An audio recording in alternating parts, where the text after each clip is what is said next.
ऐसा देश जो पीने के पानी की व्यवस्था करता है, यह सुनकर हिल जाएंगे आप। जहां पानी के प्राकृतिक स्रोतों की कमी रहती है, वहां भारत की तरह समरसिबल पंप लगाकर पानी नहीं निकाला जाता, क्योंकि वहां ज़मीन के नीचे पानी नहीं है जिसे आसानी से निकाल कर उपयोग में लाया जा सके। चारों तरफ बंजर ज़मीन है जहां पर रेत ही रेत है। इसकी धरती पर पानी का कोई जरिया नहीं है, इसलिए कतर को अपने नागरिकों को पानी मुहैया कराने के लिए बहुत पैसा खर्च करना पड़ता है। लेकिन कतर इतने लंबे समय से इतने उम्दा तरीके से अपने नागरिकों के लिए पानी की व्यवस्था कर रहा है, जो काबिले तारीफ़ है, जिससे यहाँ के लोगों को कभी पानी की कमी का एहसास नहीं होता। यह टेक्नोलॉजी का प्रयोग करके पानी की समस्या को दूर करता है, जिससे सबसे पहला तरीका डिसलाइनेशन है। दोस्तों, समुद्र के पानी को नमक रहित करने की प्रक्रिया को डिसैलिनेशन कहते हैं। इस प्रोसेस से पानी का खारापन भी दूर किया जाता है। यह प्रोसेस वहाँ कई दशकों से इस्तेमाल की जा रही है। समंदर के जल को ही साफ और शुद्ध करके पाइप से लोगों के घरों तक इसे पहुँचाया जाता है। पूरे कतर में जितना पानी इस्तेमाल होता है उसका 50% सिर्फ इसी प्रोसेस से आता है। वैसे इसका इस्तेमाल लोगों के घरों तक पानी पहुंचाने के लिए कम और म्यूनिसिपल कार्यों के लिए ज़्यादा किया जाता है। दोस्तों, कतर में डिसैलिनेशन वाटर का प्रयोग लगातार बढ़ता जा रहा है। 2010 में 362 MCM डिसैलिनेटेड वाटर इंस्ट्रैक्ट किया गया। MCM का मतलब यानी 1000 लीटर। इसके बाद 2015 तक 533 MCM सिलेंडर वाटर एक्सट्रैक्ट किया जाने लगा और 2019 में 671 MCM।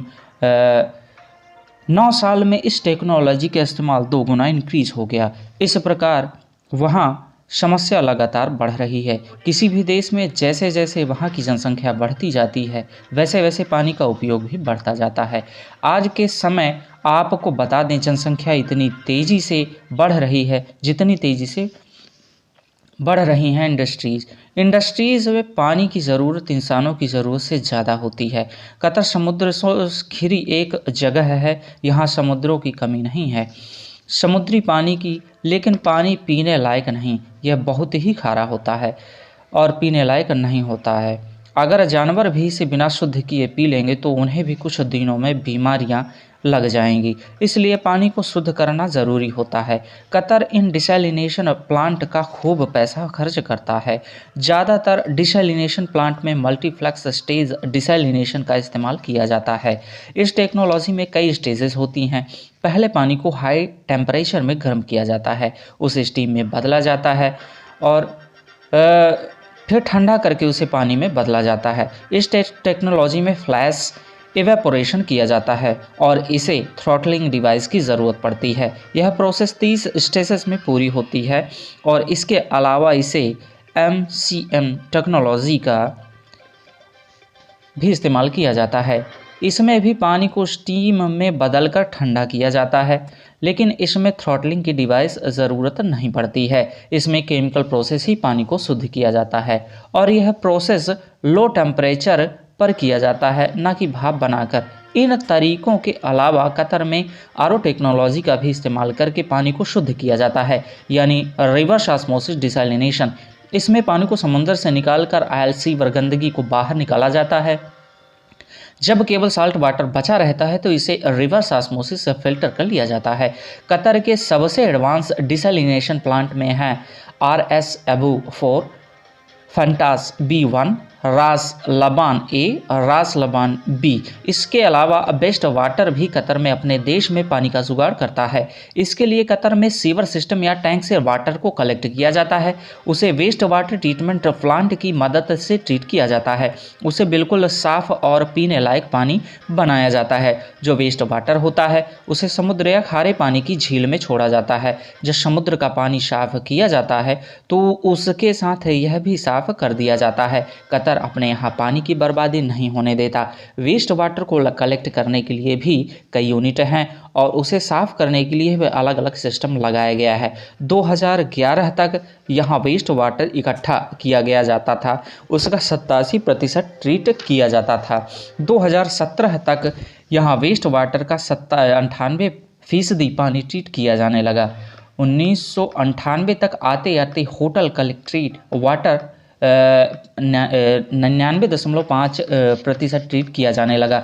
2017 तक इसे ट्रीटेड वाटर का भी मांग जबरदस्त बढ़ गई। इस वेस्ट वाटर को कृषि पार्क शुद्धिकरण में इस्तेमाल किया जाता है। इसके अलावा कतर में ग्राउंड वाटर भी है, लेकिन बहुत कम मात्रा में, क्योंकि यहाँ बारिश बहुत कम होती है। यहाँ क्लाउड सीडिंग टेक्नोलॉजी का इस्तेमाल कर कृत्रिम रूप से बारिश कराई जाती है। दोस्तों, यहाँ ग्राउंड वाटर की बड़ी बारीकी से और सावधानी से इस्तेमाल किया जाता है। कतर को अपने देश में पानी के लिए जुगाड़ करने की और भी ज़रूरत पड़ने वाली है। किसी भी तरह के चैलेंज के लिए कतर तैयार रहने की ज़रूरत है। कतर में जनसंख्या भी काफ़ी बढ़ रही है। वहाँ की पानी की घरेलू खपत भी दोगुना ज़्यादा है। इसलिए कतर के सामने बहुत चैलेंजेस आ रहे हैं। कतर घरेलू पानी के उपयोग की लिस्ट में बहुत ऊपर है। कतर में एक व्यक्ति का पानी उपयोग 450 लीटर प्रतिदिन के हिसाब से है। इसलिए यहाँ के लिए पानी सबसे बड़ी चुनौती बन चुकी है। इसके लिए केवल घरेलू उपभोग ही जिम्मेदार नहीं, बल्कि बृहद मात्रा में निर्माण क्षेत्र में भी पानी की बहुत ज़्यादा मांग है। यहाँ पर 2 दशकों में इंफ्रास्ट्रक्चर और डेवलपमेंट में काफ़ी अधिक काम हुआ है, जिससे इकोनॉमिकली कतर भले ही मजबूत बन गया है, लेकिन पानी की ज़रूरत पूरा करने के लिए कतर को और भी प्लांट्स लगाने पड़ेंगे। इसे टूरिस्ट सिस्टम पर भी काम करना पड़ेगा। 2010 में पानी की बहुत बुरी कंडीशन हो गई थी। यहाँ उस समय पानी की इतनी कमी हो गई थी कि अगर इमरजेंसी की स्थिति आ जाए तो सिर्फ 48 घंटे ही पानी की आपूर्ति की जा सकती थी। मगर मानना पड़ेगा, कतर ने अपने वाटर मेगा रिजर्वायर में इतनी समझदारी से काम किया कि 2020 तक आते आते कतर का नाम गिनीज बुक ऑफ वर्ल्ड में रिकॉर्ड में दर्ज हो चुका। दुनिया के सबसे बड़े पीने के पानी रिजर्वायर बनाने के लिए किसी भी देश के पास पानी स्टोर रखने की इतनी क्षमता नहीं है जितनी कतर के पास है। इमरजेंसी की स्थिति के लिए कतर का यह स्टोरेज तो बड़ा कमाल का है, लेकिन इसके साथ एक दिक्कत भी है। इसके में कार्बन उत्सर्जन बहुत ज़्यादा है। कतर ने इस बारे में कभी सोचा ही नहीं, जिससे आगे चलकर कतर में बहुत बड़ी समस्या खड़ी हो सकती है। फिलहाल इस तरह की समस्या से निपटने के लिए कतर में कई प्रोजेक्ट पर काम भी चल रहा है। दोस्तों, हमारे देश में एक राज्य है जिसे पंजाब के नाम से पुकारा जाता है। पंजाब यानी 5 नदियों वाला राज्य, जहां 5 नदियां बहती हैं। एक तरफ ऐसे देश हैं जिनके पास नदियां नहीं रहती, साफ पानी के साधन नहीं हैं, पैसा तो बहुत है लेकिन पानी नहीं है। हमारे देश में तो बहुत बड़ी बड़ी नदियां, गंगा, यमुना, नर्मदा, गोदावरी, इतनी सारी नदियां बहती हैं। और किस तरह हम अपनी नदियों का पानी इस्तेमाल करते हैं, यदि भारत के सरकारी संस्थाएं सही ढंग से कार्य करें तो हम अभी भी भारत के भूगर्भ के जल को रिचार्ज कर सकते हैं विभिन्न प्रकार की तकनीकों का प्रयोग करके, और यह भारत को करना बेहद ज़रूरी है। अगर भारत ने सही तरीके से भूजल संरक्षण पर काम किया तो भारत में पानी की समस्या कभी नहीं होगी। और जिस प्रकार से भविष्यवाणियाँ की जाती हैं, आने वाला युद्ध न केवल टेक्नोलॉजी के लिए होगा, न पेट्रोल के लिए होगा, बल्कि यदि युद्ध होगा तो वह पानी के लिए होगा, क्योंकि धरती से पानी खत्म हो रहा है। यह मैसेज बहुत ही महत्वपूर्ण है। इसे अपने तक सीमित बिल्कुल ना रखें, बल्कि अन्य सोशल मीडिया पर भी शेयर करें और लोगों को जागरूक करें, ताकि जो पानी की बर्बादी करते हैं उन तक यह मैसेज पहुँचे। पानी कितना अनमोल है।